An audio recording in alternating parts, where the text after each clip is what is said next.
Welcome! I'm Stefan Sobkowiak. This is the permaculture orchard. I've been a fruit grower professionally for over 30 years, and this is the best time of year to show you what went from a monoculture apple orchard to now a permaculture orchard. So many lessons, so many tips, so many tricks that I've learned along the way, and this is the most inspiring time. The orchard in bloom. Come along. Welcome. If you have fruit trees, if you're dreaming of having fruit trees, this is a wonderful time of year to take a little tour, to give you some tips, tricks, things that will help you with your trees. I love this time of year. Bumblebees are in the trees. The bees are in the trees. It's a temperature that they're active. Show you some of the things we've done. Show you how the orchard has progressed. And it is my favorite. It's just my favorite time of year. I love, it's not so much for the smell, just everything's come alive. Winter is winding down. So I'll give you some tricks and tips, I said, but things like some of these trees that were a bigger tree died, and we've been renewing trees as we prune. That one we didn't cut it. I didn't cut it out just because it's got good holes for the birds. You can hear birds. They're back. Showing you. You ever see a redbud? We don't see a lot in our part of the country. Eastern redbud. But it's a beautiful tree. It's not peak yet, but it's getting there. The change in color from the whites, all the other fruit trees are white. That's not a fruit tree, it's a nitrogen fixing tree that we use. This week we had, it's already fading. It goes fast. Flowers are really at their peak for about 3 days. And so the plums were peak earlier in the week, but now we're shifting. Now it's coming into time where the pears, actually some of these are almost finished. Depends on the tree, depends on the cultivar. It's not going to be a big year for pears. They were huge last year, but the plums, it's nice to see plums back, and we should have a great year for plums this year.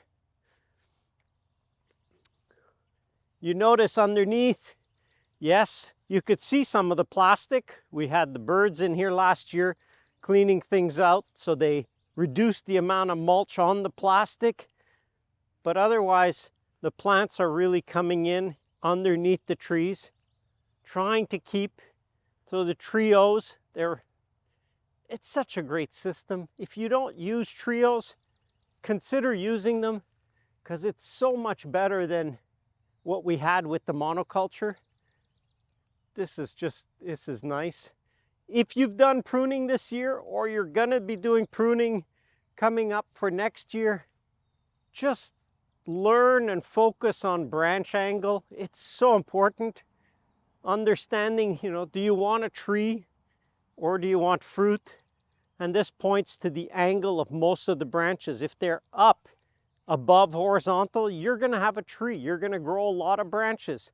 If your tree branches instead are below horizontal, for most of the trees, other than pear trees, there's got to be an exception. Nature is full of exceptions. But you have, like this, for example, plum tree, the branch is horizontal. It's completely fruitful. There's no branches. Cuts down, pruning so drastically, and we can train the branches. Even here I see this, while we were pruning, if we can, we'll just do a quick train on the branch. So even some big branches can get trained at least to horizontal, or trying to be horizontal, and then ideally below horizontal. I am impressed with some of these hascap. I didn't think they would get to be this big, but the older shrubs, yeah, they're starting to size. They're getting to be big, which is good. Big means there's more leaf surface, there's more capture and hopefully there's going to be more fruit. They've already flowered. They're setting up their fruit already. Crazy how the season goes by so quickly. Here's a nice example. Not a lot of flowers this year. This thing was absolutely loaded last year, but the branch angle on these pears, it's wild how getting that dialed in, getting to understand, do you want a tree or do you want fruit, and pruning accordingly. And in the case of pear trees, you want them flat. And boy, once you set up this tree, it's just a machine. I mean, when it produces so much fruit that you have very little growth that year. And the next year, just you get some elongation and that's it. But nothing goes crazy. Focus on branch angle if you're going to be pruning at all. That's nice. One thing I like to see, oh, look at that. Ha! I've never seen them here. Almost stepped on it. I'm not going to pick it, but that's morel mushrooms. I remember that it's right in front of the shelter. Oh, and oh my goodness. There's more of them. Oh, wow. I'm excited. I've never seen them here. Oh, and another one. And another one. Oh, wow.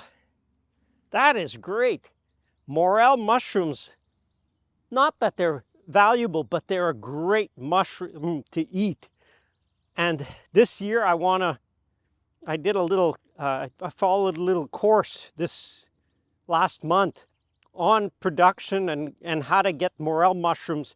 And for me, if I'm going to learn something, if I get one tip that's valuable, and the one tip was how to multiply them. So I'm going to wait till they get absolutely ripe.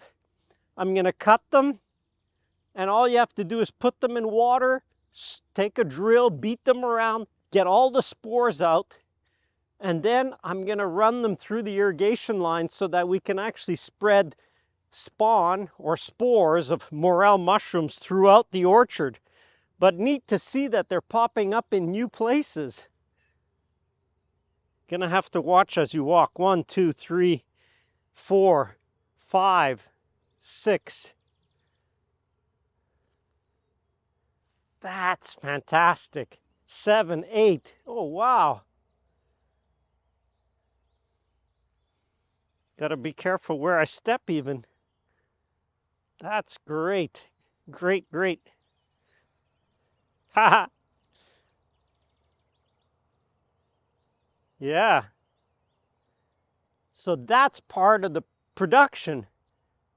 If we could have morel mushrooms in the spring throughout the whole orchard, I can guarantee you wouldn't have that happening if you're using fungicides.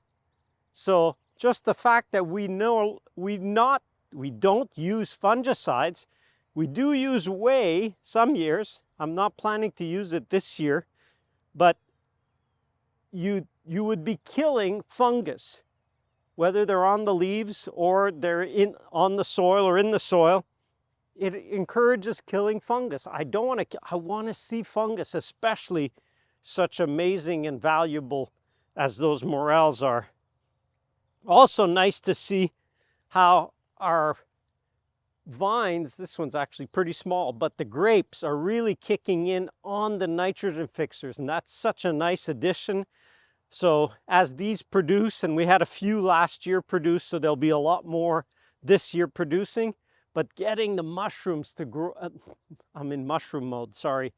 Getting the grapes to grow up the nitrogen fixing trees is going to be another big addition. And we have some kiwi, but we'll get a lot more kiwi. It was really a first planting. I like to plant as much as I can, so I got the full diversity that I could get. And out of that, we see which ones really performed well here. And then we'll just multiply the ones that really do well. That's the key. Start with big diversity, and then you can dial back to what really works on your site. Now I'm careful where I'm going to walk. That was good. That's one patch, one right at your feet there. Good. Crazy to still see things like strawberries. They've moved from under the trees and they've moved in the aisle where there's a little more sun. I don't count on them producing more morels here. Wow. This is fantastic. Yeah, so see, I'm in mushroom mode. The strawberries, the plants will survive, but then they don't produce much. So the first few years, you're putting in some fruit trees, you planting on it, put some strawberries, make a great ground cover, fill it with strawberries underneath your trees, and for 3, 4, up to 5 years, plants will really grow, will multiply, and will produce fruit. So you'll be able to have a real nice harvest of strawberries right under your trees, which is wonderful. I'm pumped. We got all these morel mushrooms. This is fantastic. I've never seen them in this section. We've had them in other parts, but this is great. This is great. Yeah.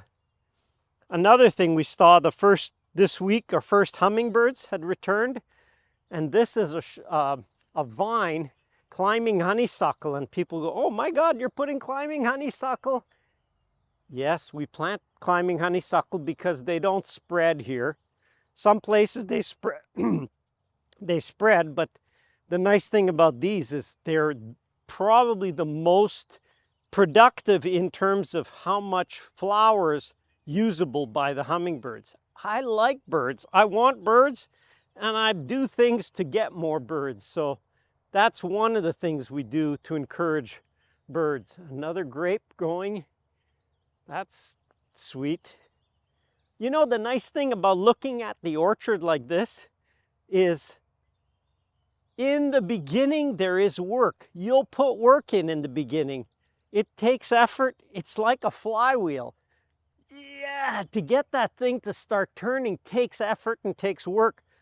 But once it's up and running and you have a good diversity and a lot of plants, the plants just reseed themselves. Your diversity just spreads. You end up, if you want to call it a problem, your problem is now you've got all these plants that are growing all over the place. I just see a robin has a nest there. I haven't even noticed it. Fantastic. Things happen. Animals come in. Animals use the place. Insects are taken care of by birds, by beneficial insects, by wasps. The trees, actually, some of them reproduce themselves. We did a harvest of suckers under these plum trees because the plums do sucker. These are on their own root, Mount Royal. Such an amazing thing to have your fruit trees basically reproducing themselves. That's a big benefit. Checking for mushrooms again. Yeah, so once you get it started, it's work. But with time, I mean, now it's crazy how little work this thing takes. It's amazing. I did one little round of mowing because we have a tour coming up this weekend. And you know what? It's like a little bit of mowing. In another few weeks, I'll pass the roller crimper and just lay this grass down. I don't want to mow in the summer, so I'll lay the grass down. It will lie down, create like a carpet. It's a great technique. There's a video on mow and blow roller crimp just to show you what that technique is like. A great tool, saves time, fertilizes the grass, keeps moisture in. All good, all good. Wow. Crazy. Some of the onions are already getting ready to flower. That's pretty wild that the trees are just starting to bloom and the onions are already getting ready to. So we've been harvesting onions. This year we started in March. We got onion greens already and early chives, which for us it's extremely early. And then you plant things and not everything works. So here's one we bought. I tried a whole collection of pears that are resistant to fire blight. And some things you plant won't work. So don't think, oh, I planted 10 trees and you were guaranteed. Look, not everything works, not everything survives, not everything thrives. So I see so many little pear seedlings too. So that would be a pear from this one, which is the cider pear. And lots and lots. If I wanted now, I could take those, transplant them, and we'll see the seedling orchard in a bit. But I could be transplanting these and using them as rootstock, because this is a vigorous and hardy tree that we could use as a rootstock to graft onto them a better pear that we prefer. There's a technique. Learn to graft. I mean, once you learn how to graft, everything opens up to you. You can have, you can look at a tree even though it's wild and see that's great. It's a wild tree. It doesn't matter. We could put this or that or something we want on it in the same species, and even sometimes not in the same species exactly. Definitely not a big year for pears. Last year was such a big year. Here's a much better grape doing really well. This vine is growing well. This is definitely going to produce this year. Wow, wow. Yeah, spring is such a time of renewal. Like, we've seen this orchard for months now being not much going on, and it's really nice to see how it's waking up and starting. So I could just guide where that grape should be up there, and I could tie it on. It's got tendrils for that to attach and to hold on. We did a round of pruning. That should have been pruned off. I can see that now. Here's some kiwi. So that's one of the kiwis. And one thing, if you don't grow things the way people say, you got huge advantage. Like, we're growing these kiwis at the base of the nitrogen fixing trees. Well, a couple years ago we had a really late frost at the end. Actually, it was early June, and the curious thing was the kiwis that were growing like this right up against or right next to the trunk of these honey locusts, they didn't frost. Even one that was 6 feet away on a post, it would frost. So growing them, if you want, unconventionally, which actually it's just because it used to be done that way and now we think we know better. But the trees are the natural conduit for things like kiwi to grow. Wow, it's all the way up there. That's nice. Nice, nice, nice.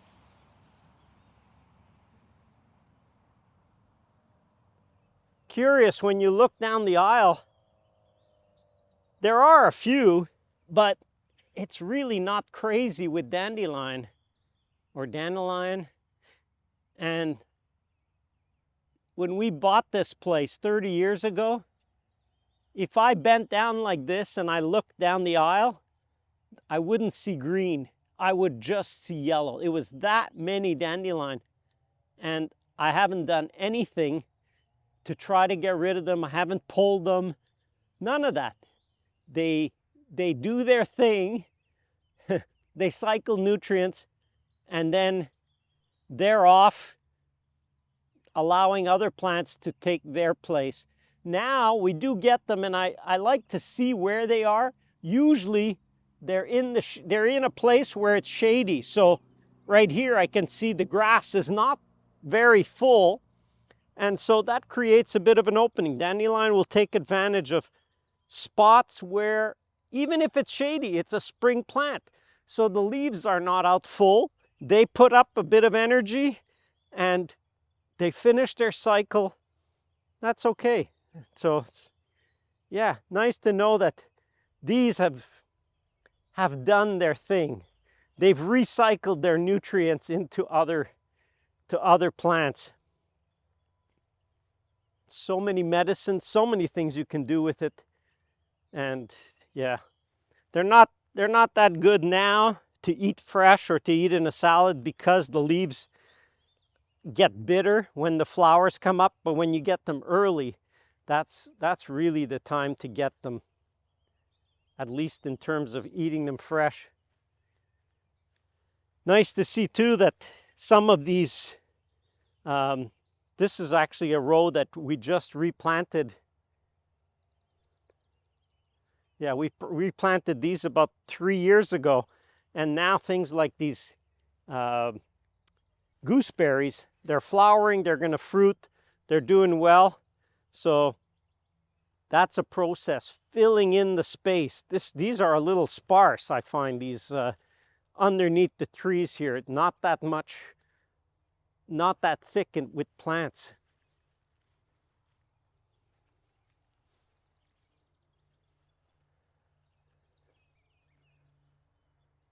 Just want to remember which rows this is for morel mushrooms. Let's check out the progress. Actually, you can take a look going down the aisle. One of the things we did this year when pruning, just to make it quicker for when a friend comes by with his flail mower to chop the branches up. So we put them in every second aisle, and it still gives us good access. But then when he chops them up now, that extra material from 2 rows will be in one. So this year we'll put it in this one. Next year we'll put it in the other one. So we alternate where we basically feed the fungus. And that might be why there we're getting so many morels, because that's where we chopped the branches last year. Might be a clue. Might be a clue.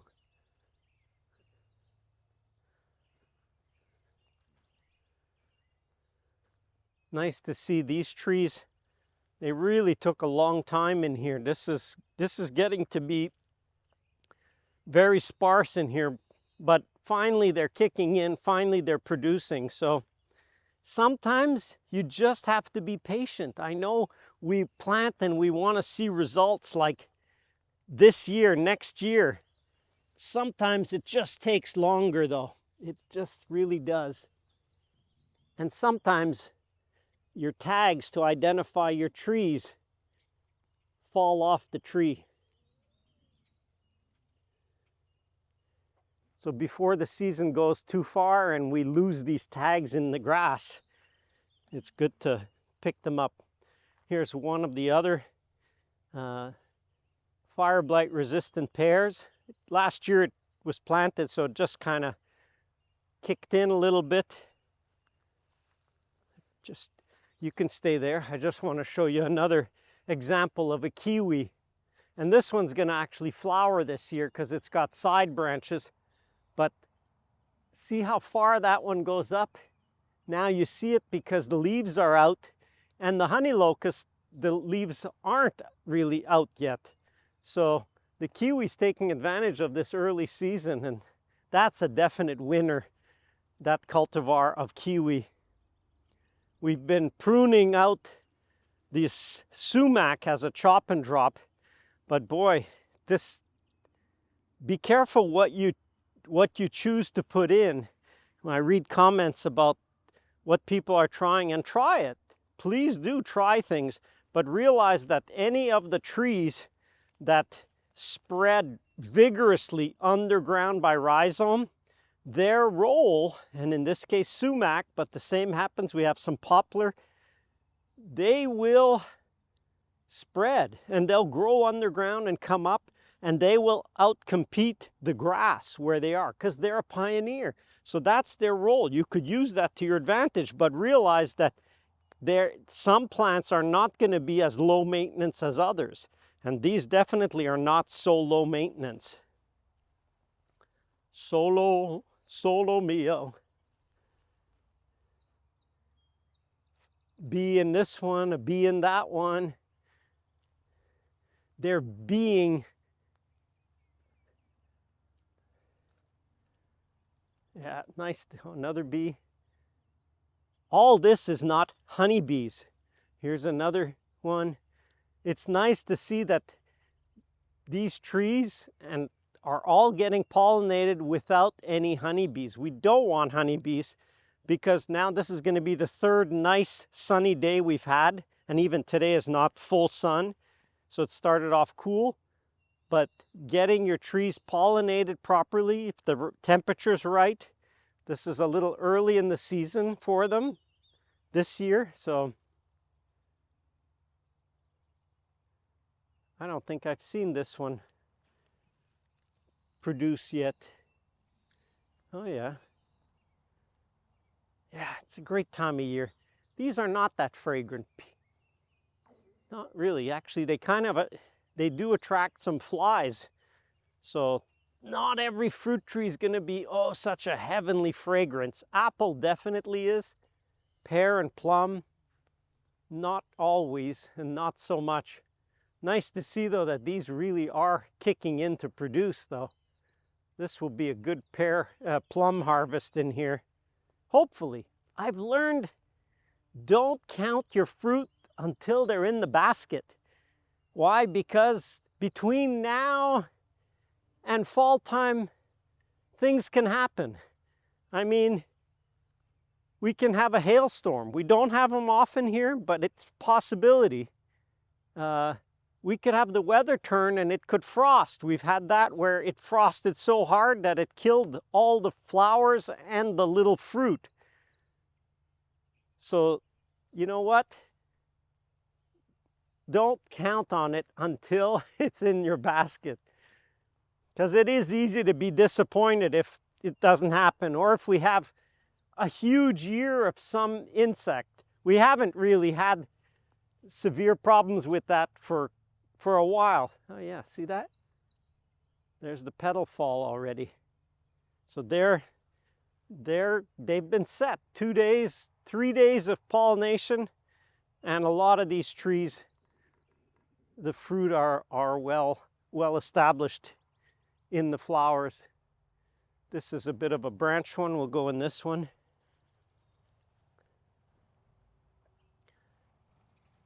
Branches in here because I did a round of grafting. So I'll see how that turns out. Oh, looks good. I see the buds have popped and they're green, meaning there's enough exchange of sap. So some of these, like this, are rootstock. The cultivar died off at some point and the rootstock grew, and now it's time to overgraft and get this tree established with something we want. So I went through and I selected the trees that did the best in these rows, that did well and that were good, and those are the ones to multiply. So you know what? This is the, oh, hold it there. Look at, I've never seen this one in flower. This is Gummy. Wow, nice. Quite the column, so there should be some fruit on that this year. Patience, patience will be rewarded. Yep, encouraging to slow down, look around, see what the results are from what's been done. And some of these, it's been done for a while. For example, this is the tree that was originally planted in this configuration here. And so that's the tree. It suckered. Here is actually a sucker, or one of its young, come up from under the root. So you can use plum as a pioneer to spread. Some more than others. This one really doesn't sucker a lot. We have one that probably suckers 50 suckers a year. And we're using that where we need a fill up to happen because the trees are not doing well. So if it's going to spread in there, great. But now that they're already flowering on the young, on the sucker, that's nice too. Nice, nice. And this is a no-prune block. So if you're seeing, you think, wow, that's a weird way of pruning. It's because we don't prune these. All we did was 2 years ago, we came and we cleared the aisle because some of the branches were right out in the aisle. So we took those branches out to give us some access. But otherwise on the tree, they were not pruned. Some of these were trained in the very early years, and that's the purpose. We train it so it makes it easier to get the grape and kiwi to climb up. But other than that, very, very nice. 2 for 2 on the grafts. I'm not counting it until it's really well established. That was done just last week. So we'll see, but that's good. It's good to see. And I saw here the other day, oh yeah, we're coming, a tree that hasn't bloomed for 8 years since I planted it. Sometimes you really have to be patient. And some, I want to just come through with a chainsaw and cut everything because these hazelnut turned out to be not resistant to hazelnut blight. So try a bunch of things and realize not everything will work out long term. Some won't work out that year. They'll die for whatever reason. But some, you can have them for years and then realize, whoa, you know, they're not as immune to a disease as you thought. That happens. That's part of the whole process. Some of these are getting to be quite the trees already too. Another Gummy. Ah, Gummy, look at that. In bloom. So we'll get to try. I've never had the fruit on them yet. That was planted about 4 years ago, 4 or 5 maybe.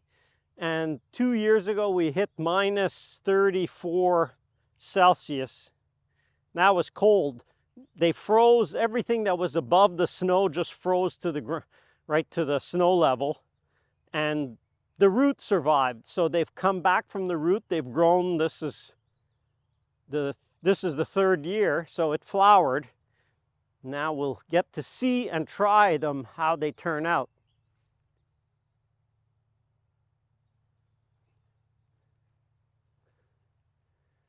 First caterpillars. So you could see a little bit of damage, and that's good. I want to keep caterpillars. I know people think, well, what, aren't you going to freak out about it? No, it's good to have the caterpillars. It takes a while to understand sometimes. How do you deal with the pests?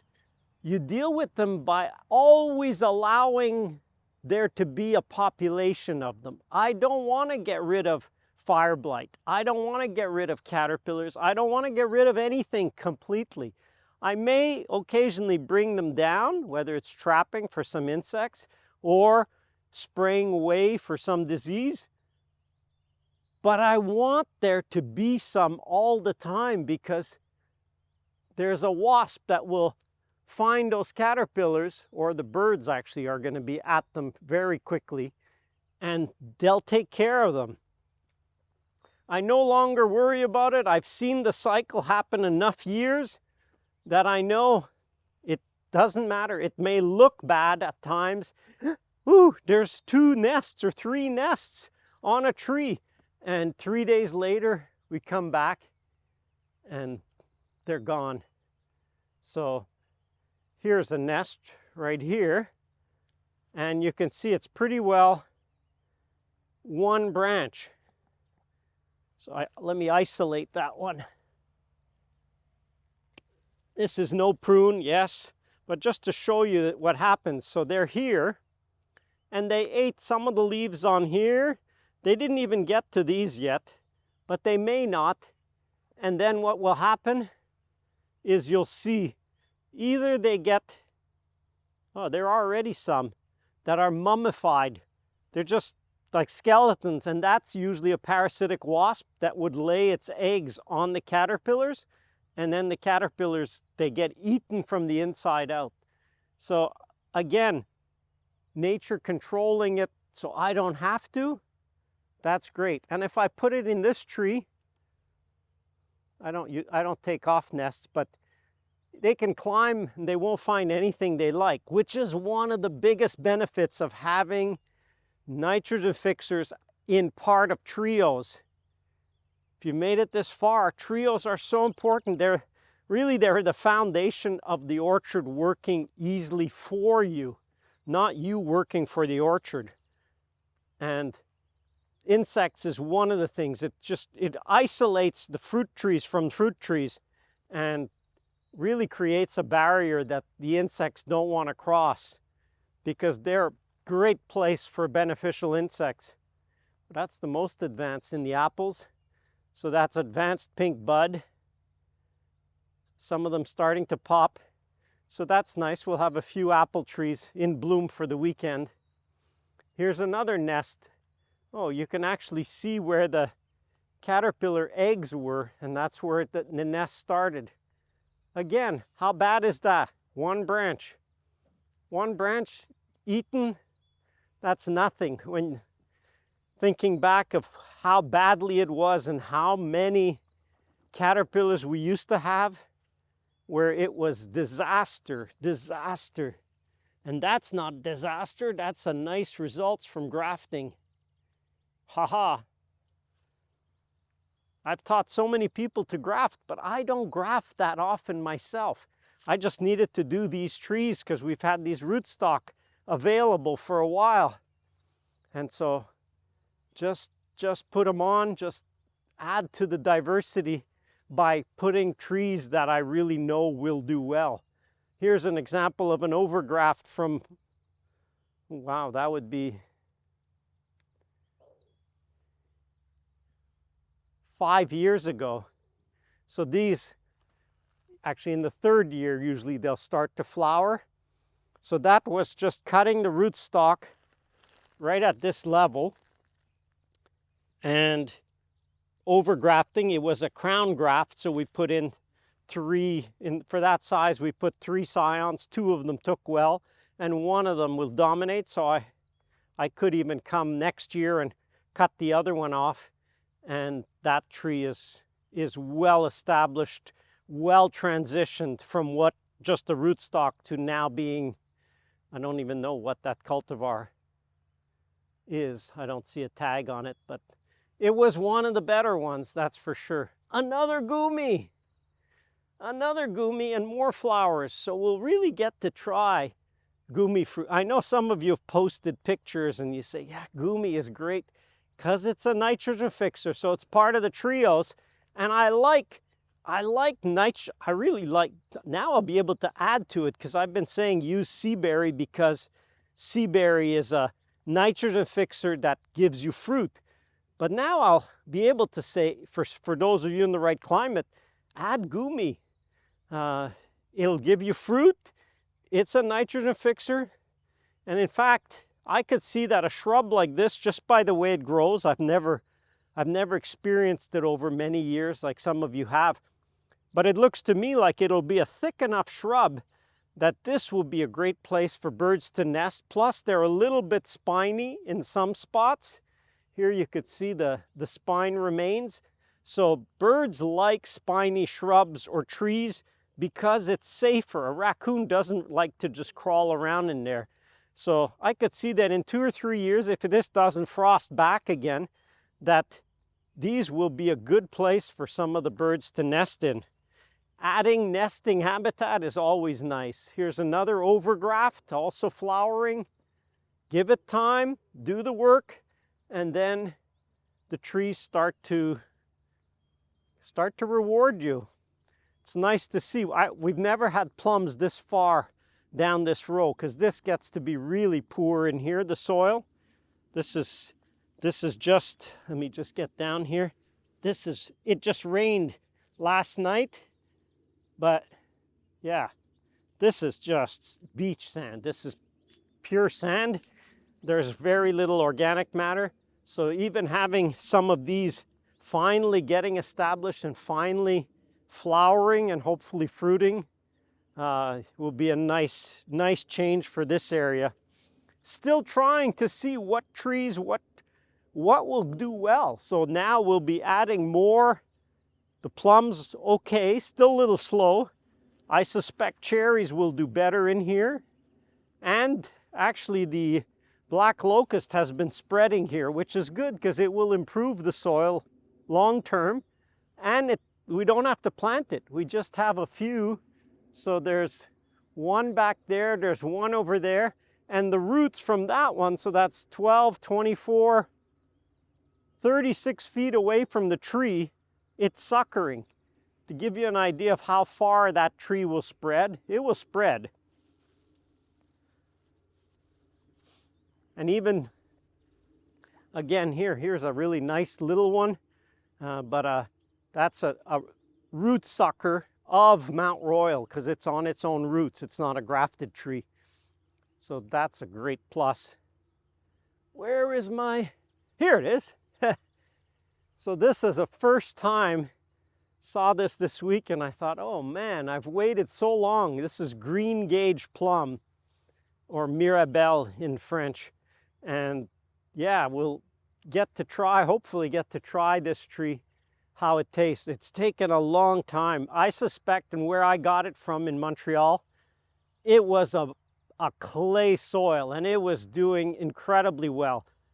There's different cultivars for different soils. I suspect this one performs much better in a more clay soil, a richer soil, than this level of beach sand.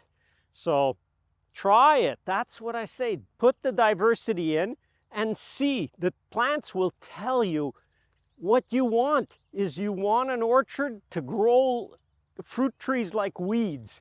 Why? Because you can't beat easy. And so, wow, if it grows that easily, fantastic. But that isn't growing that easily. That's slow progress to get to there. A bunch of trees here, just rootstock, died out, died back. Some of these cultivars were recommended. So things can be recommended, but doesn't mean they're recommended for the long term. And so some of these just, they froze up 2-3 years ago when we had the cold spell. More grafts. Yep, green buds. Well, we'll see. I no longer count my chickens before they're hatched, so it's looking good. Is it going to turn out great? We'll see. I don't graft a single graft anymore. I learned that years ago where it's like, look, you're already down there, you're already grafting, and I have lots of propagation material, so I have lots of scions, and so that's not the issue. So just put 2 grafts, put 3 grafts. If only one survives, that's all you need. And so it's just hedging. It doesn't take much longer to do an extra one when you're down there. And so I always put 2 or 3 where I want 1 tree, because if I only get 50% take, I'm still, chances are, I don't have to come back and regraft that. Here I had 2 nice shoots. I put 2 scions. They're looking good. Nothing popped yet, but they're looking good. So that's the game. That's the process.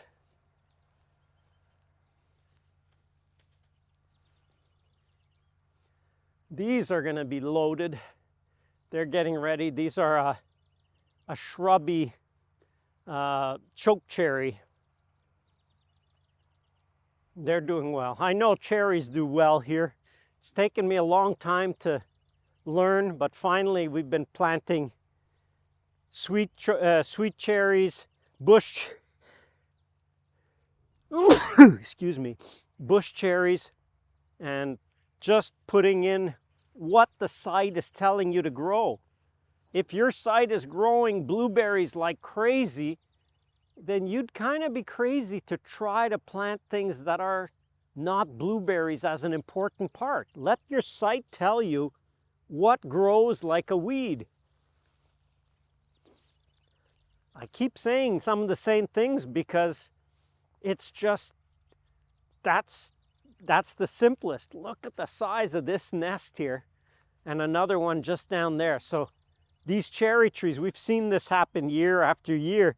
The caterpillars love these choke cherries, but if I showed you the results after a week or two, it doesn't look a whole lot different from what it does now. And most of them, you wouldn't even know that there were caterpillars in it. Take a look at what's left of the old one that we've been replanting, actually. This is refilling the remnant of what we had left of the organic orchard, what we left in place. So we've been adding in here, and it's nice to see things kicking in. We put in eastern white cedars to serve primarily as bird habitat, and that's really important, but also as a bit more of a windbreak. So some of our best hazelnuts, we've been multiplying them and putting in those with the cedar should create these two rows. The idea is to get another windbreak because it's a little open out here, and just to create a windbreak effect. So hazelnuts actually surprisingly good windbreak, and consider that if you need windbreak, hazel will give you the windbreak plus can be a great producer. So this is one of our two best ones. And again, we tried 50, and the two best ones produced the same amount as the other 48. So there can be a huge difference in the results of some of the shrubs you put in. And the cedars have been kicking in, and they're really, that's some really nice growth. Oh, that's nice. There's a little nest in here with, oh, it's probably a song sparrow. There's one egg in there. So that's just what I happened to spot just like that. But that shows that the importance of thick cover. There's nothing thick in here. You want to attract birds, you need to give them a place that they'll feel safe to nest in. I know cedar is one of the best ones in our part of the world for getting birds to nest, but think of something thick. Think of something that's secure for them. So that's a good, I didn't think they would nest on them that low already. So these are our old trees. Some of the best producers because they're just an old tree, but I love to see this. We're taking the old trees, and we've since been, this is cut, it's not cut right down. I don't even remember why I didn't cut it right down. I guess because I didn't have the tools to do the guard to replace it, but getting the new trees, and I do wait to cut the tree until the new one is going to flower. So I knew this one was going to flower this year. You could see the buds. And now is a good transition, because if you do it too early, your young tree will just grow so huge. Fruit are the brake pedal on a fruit tree. So they will slow down the active growth, keep your tree smaller. So a bunch of these, actually all of these trees are pretty well done in their lifespan on the rootstock that they were. This was on M26. This cultivar was all Spartan. So this is the monoculture layout. Like there's trees missing that have died out, but all the same tree. So we're coming in and adding some diversity in here wherever there's good openings, because you need a good opening, otherwise your tree the little tree can be quite shaded. But this is what I really realized, that this system just doesn't work. If you just try to have everything all the same, look at, there's another beautiful one. That was cut right down to the ground, and look at, that's a regrowth. So now that tree is not it's a 40-year-old root, but the new shoot starts the cycle completely. That's probably the nicest one we've got of a restart. And that's how you can now, and now we can train. I didn't train them really well early enough, so some of these branches got to be big, but they're well positioned. This was no pruning, and the tree really set up nicely. And that's the goal, is to have trees that are Easy. I love easy. Nothing beats easy. If you have a tree that's going to do really well, so like these, couple of shoots coming right out of the ground, you have to know the difference between a rootstock and the cultivar. So I can tell, because it's not spurry like crazy like a rootstock, that these are cultivars and not the rootstock. So I let them grow. If the tree really starts to lose vigor, I've got a replacement already. So I like the phase in, phase out. Here's another example I just cut this year. So here was a tree, wasn't doing well at all. And usually the tree's reaction is, well, I better push out. If I want to still live and the root is still live, I better push out a replacement, and the tree can retire and you get the new one to take its place. So even though you have old trees, don't give up on them. They could shoot, and if you're in the habit of cutting everything at the base, then you may be cutting out the cultivar, because a lot of times the graft union gets buried with time after 40 years. And so that's an example of what your tree can be. I'm just looking because I know there have been morels here on the hill. This is the most hill that we have on the farm. So just looking, because that would be nice to have them here too. It's been a pretty dry fall and not that much snow this year, so the moisture level hasn't been that high. Here's one, not the way I really like it, done higher, but hey, if you don't get perfect, you still can get something. Nest boxes, add nest boxes. The birds will absolutely use them. You know what? They're working next door and it's kind of, can you hear it? Yeah, so let's cut across here. We don't need to go all the way to the back. It's just more of the same. This is the most recent block of the orchard. Started off, called this the seeded orchard, like planting from seed. But we had such dry springs that the seed didn't germinate. And so now I call it the seedling orchard. I don't want to forget this one because these are our new sweet cherries. Lapin's sweet cherry. They've done well. They look great. Mathieu did a great job of growing some trees. And in here, it's been a bit of a battle, because when you start with an open field, I see this one completely girdled. We didn't put guards on all of these. Actually, we didn't put guards on many of them. Definitely on the to-do list for this year coming forward, but a lot of these trees were kind of just too small to even put a guard on them. But this year, finally, been noticing some of them starting to do a little bit better. Amazing to think that there are trees planted here. This is so low. We put such small trees for the most part in here that it's only thanks to these stakes that we know where there would be a tree.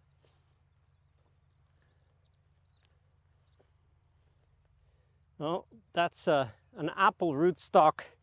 So those, the goal was, with the seeded or seedling, is get them in, get them started, and then come back and actually graft them so that we would have a good root established. But some of them, I don't know.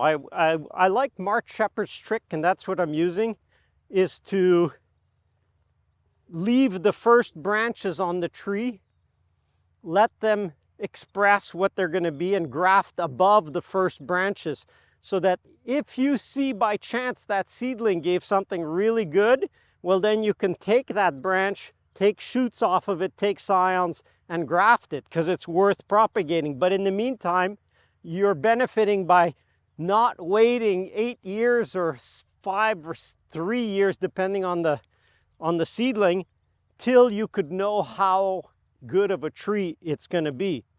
Otherwise, these were some of the These are the pears, the plums. So this is Mount Royal plum. So that one's doing okay.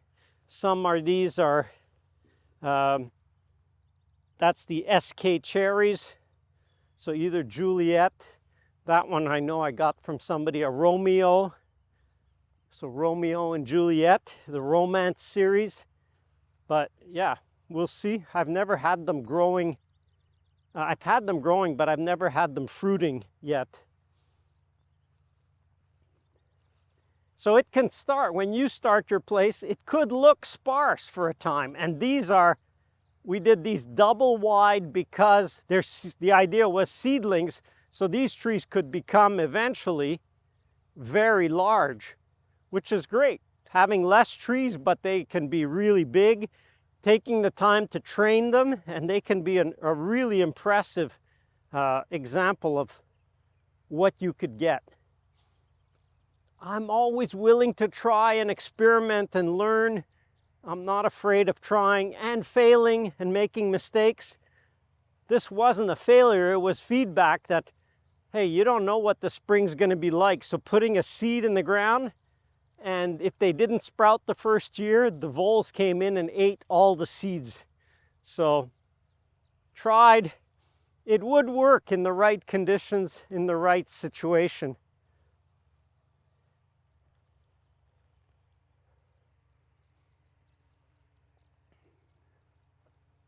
Yep. And a little bit of prunings remains.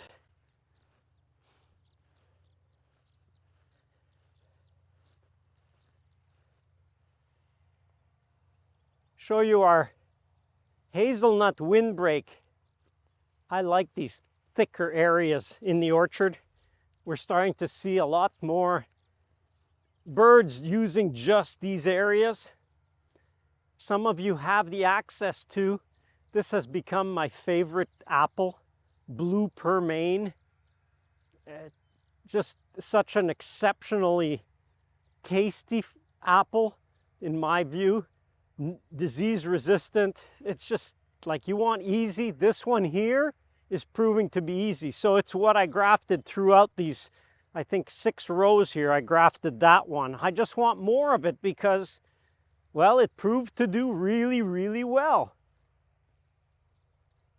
I don't like fighting against nature. If the system is telling me to put this, then that's what I'll put. You know, I think some people buy work. They just love extra work. I'm not against working, but I'm really for working smarter rather than just harder.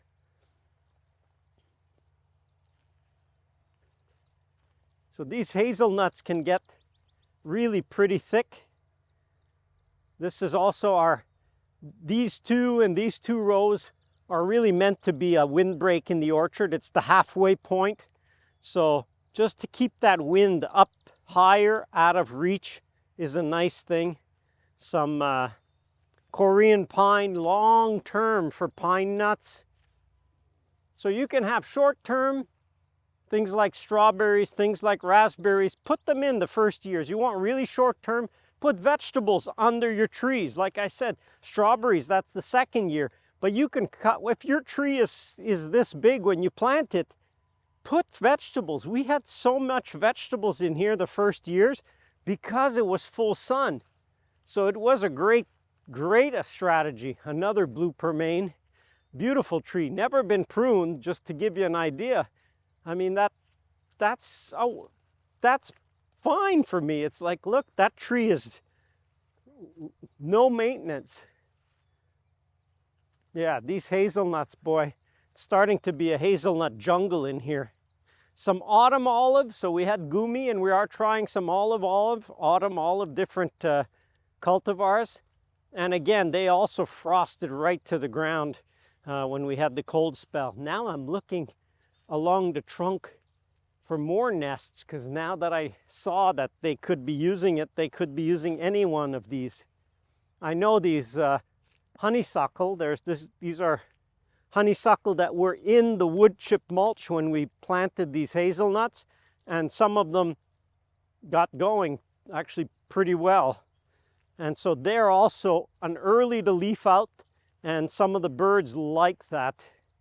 And I like having birds, so I know some of these had an active nest already. I think this one. But this is, yeah, this is, I mean, this is a thicket. This is, you want hedgerow, you want windbreak, consider hazelnuts. Hazelnuts, they're hardy. I mean, they'll grow far hardier, farther north than where we are. Try them. You know, you don't lose in trying. The only thing it costs you a little bit on buying the plant. Recommendation, buy 2 of a plant. Don't just buy 1, because you plant one place, you plant another one in another spot, and you don't know. There's going to be differences even in a few feet, a few meters from this tree to that tree, and one may not survive. So if you only planted 1 and it doesn't survive, you think, oh, they don't do well. No, don't jump to that conclusion. I say try it 3 times. If you really want to rule it out that it doesn't work, try it 3 times and then say, okay, that's not one for my site. But I have seen that, for example, we had Asian pear. We planted a lot of Asian pear in the beginning and almost all of them died out. If I had said, oh, Asian pear don't work here, we wouldn't have any. But now we're overgrafting our pear rootstock to Asian pear, because now I see that Asian pear does really well when there's a bit of an established orchard around it. So depends on your site, depends on so many things. You know, I can't say that I know. I don't know. I'm learning, and what I do know is I try something, I observe what's the reaction, and if it didn't work the way I thought, I don't rule it out right away. I would try it again and try it a 3rd time before I would say, yeah, really that won't work.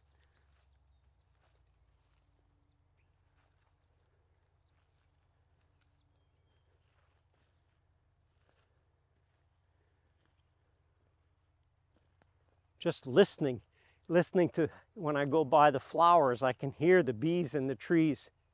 A lot of bumblebees. Bumblebees are active at the lowest temperature, and it's not that cold right now. All the bees can be active. Once it's over 12 Celsius, all of them can be active. I don't know what 12 Celsius is. 55 Fahrenheit, something like that. Yeah, some of these red currants. Another one, that was a discovery just a few years ago. There's a new one, or relatively new in North America, Jonker von Tetz, Jonker von Tetz, T-E-T-S. And boy, has huge clusters, big fruit, really very impressive, very impressive. Bigger shrub, but boy, the production, when people have them on the table, they just, yeah, I'll go for those right away. So don't be afraid of trying new cultivars. Something comes up, get some. Wow, you're early. These are golden russet. Another autumn olive. So we'll see when these are in fruit. I'll find out. Are they going to spread here? Well, I know that they get kicked in the pants on a cold winter. I know that already.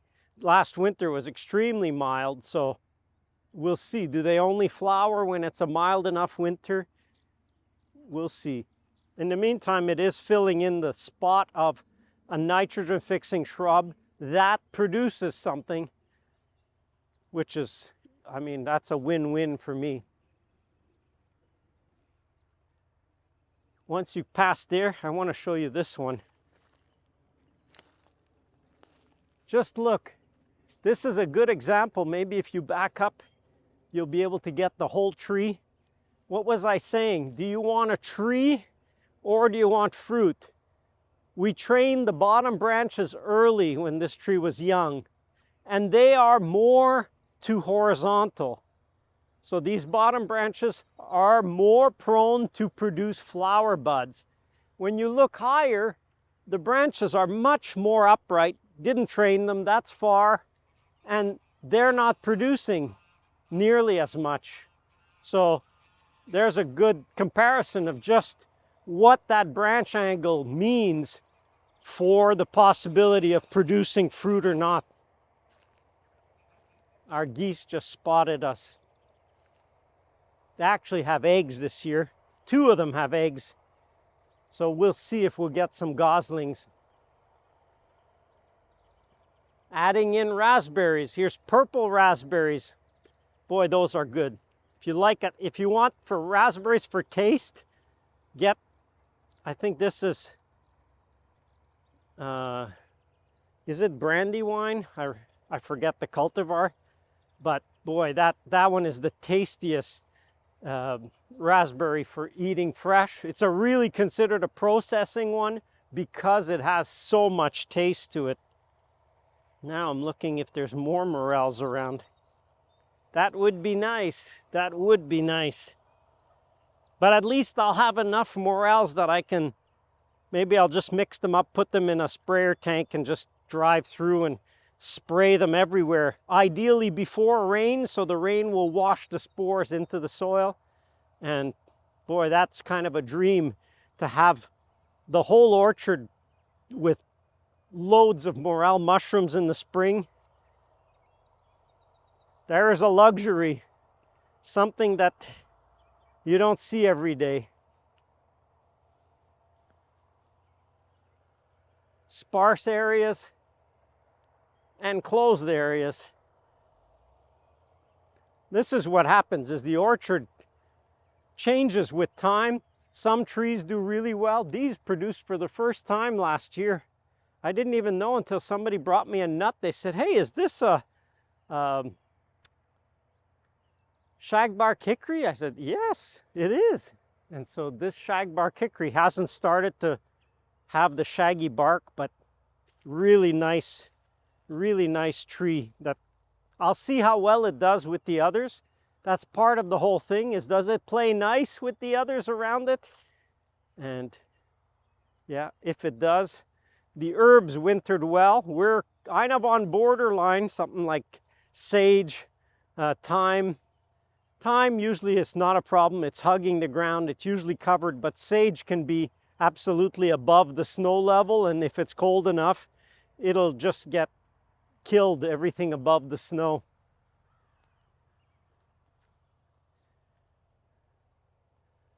That's kind of a look at a quick tour. I hope you had some look at inspiration. If you wanted ideas, there are so many ideas.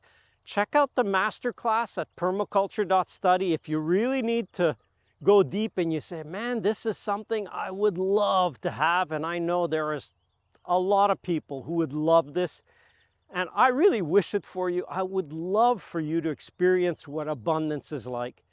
It changes you. It's really life-changing, and it doesn't have to be this big.